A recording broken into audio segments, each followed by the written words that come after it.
Even when you feel low, you can still go. Even when you feel slow, you can still go. Even when there's no hope, you can still go. I never answer to no, man, I still go. Go, go, go, go, go, go, go, go, go, go, go, go, yo, go, go, go. Hustle hard, hustle every single day. I'll be making moves till I'm buried in my grave.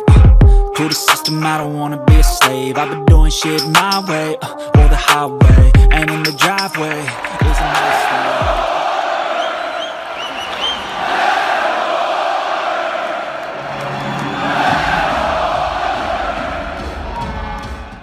Welcome back to the channel, guys. My name is Gene Edwards. You are watching Lubed. This is my Week 5 Edmonton Oiler preview for the 2022-23 NHL season as the Edmonton Oilers begin the month from hell, as they are going to embark on 3 Eastern road trips. And they'll start off going through what was formerly known as the Murderers Row. However, I beg to differ from this year's stats and standings, and I'm going to get into that shortly. Yeah, they are going to take on Washington. They're going to take on Tampa. They're taking on Carolina and Florida. And this, in previous years, was known as Murderers Row because these teams were so dominating. However, out of these 4 teams, I think there's still only one remaining dominating team, and that's the Carolina Hurricanes. As I really think the Washington Capitals have took a huge step back. That being said, they are peppered with injuries right now. Tampa Bay, they have been taking a bit of a step back, and Florida took a huge step back. I'm going to get into all their numbers. I'm going to get into all the statistical information and why I believe that the Edmonton Oilers should walk out of this 500 or better. This isn't going to be as tough as a lot of people think it should be. That being said, NHL teams are NHL teams, and the worst teams sometimes give it their best on certain nights. So we will see what happens. But according to the power rankings by Shannon, aka the Hockey Guy, a huge YouTuber that I follow, and my subscription counts pale in comparison to him. He's in the 200s of thousands, I think. So yeah, I would like to get there one day. I hope I can get there one day. But yeah, I got a long road to catch up to him if I can ever do that. He does a hockey ranking weekly episode throughout the season. And as of November 5th, he did his power rankings. He has Carolina 3rd. He has the Edmonton Oilers 6th. He has Tampa Bay in 13th. He has the Florida Panthers in 15th. And for the first time ever, he quoted saying that the Washington Capitals are on the bottom row for the first time since he's been doing the power rankings, in 25th spot. And that's who the Edmonton Oilers will take on tomorrow, is the Washington Capitals. If they successfully beat the Washington Capitals tomorrow, they will achieve something that no other Edmonton Oiler team throughout the years has done. They will win their first 4 road games from the start of a season, which is an amazing feat. You think of the teams that were before us, from the Gretzky era to the Smith era. That's a pretty impressive feat. So I'm really rooting for an Edmonton Oiler win tomorrow. It would be nice to see that happen.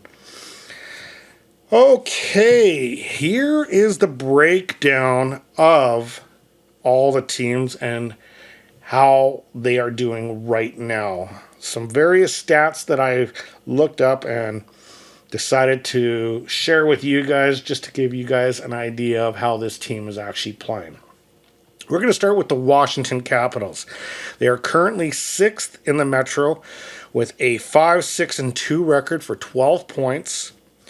They are 14th on the penalty kill at 80.5%. They are 16th on the power play at 20.9%.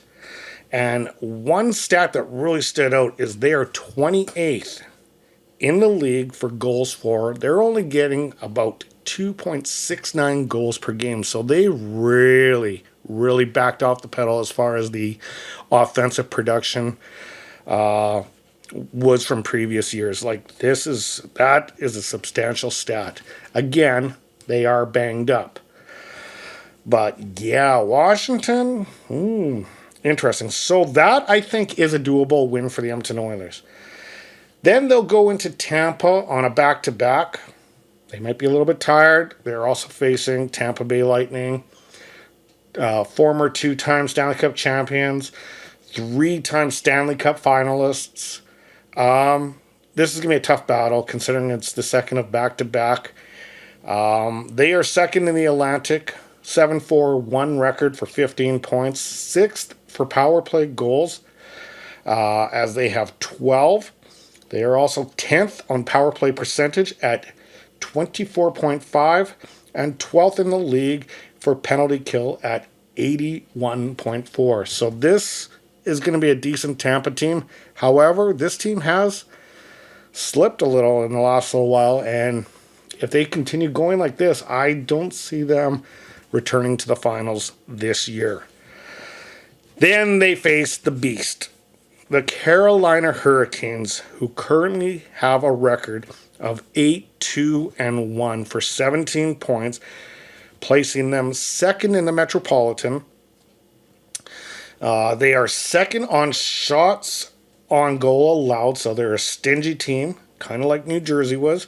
They are third for shots on goal, averaging 37.6 shots per game. And they are fourth in the league on the face-off dot at 55.3%.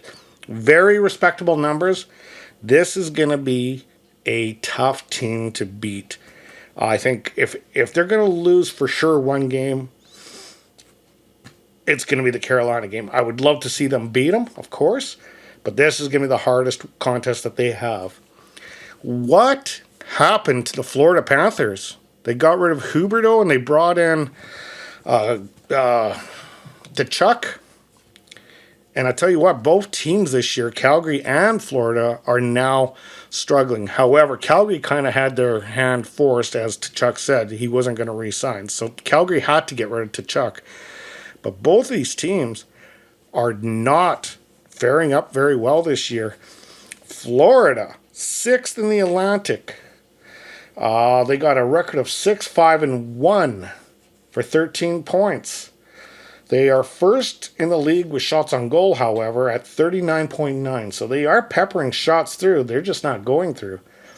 6th in the league for shots on goal allowed at 28.6. So they're pretty stingy as well. The one stat or two stats that really stand out is they are 31st in the league for the power play at 10.6. And they are 30th in the league on the PK at 70.7. So they have to, with 100%, no question, have to stay out of the box against the Oilers, or the Oilers are going to decimate that team. However, the Oilers' power play hasn't been looking all that great as of late either. But we will see what happens. This month, let's look at this calendar right now. This month has the Edmonton Oilers on 3 consecutive road trips, as they will take on, starting tomorrow, the Washington Capitals, Tampa Bay, Carolina, and Florida. Then they're back for 2. Then they will go back out east again, face Jersey, face the rematch against Jersey, the New York Islanders, the New York Rangers, back for 1, and then head out to Chicago and Minnesota. So, yeah, the air miles are going to be definitely being racked up in the Edmonton Oilers organization.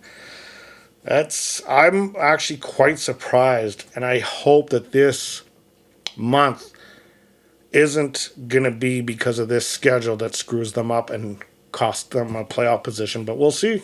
Only time will tell. Anyway, guys, I will see you tomorrow night as the Edmonton Oilers will take on the Washington Capitals. We're hoping to see the 4th road win from the beginning of a season to create a first time ever for this organization. Until then, stay healthy, stay happy, stay hydrated. We will talk soon. Have a great night. Tongue keeps bleeding from the words I spit. So sharp, so freezing, so cold. Behold, frostbite, they feeling.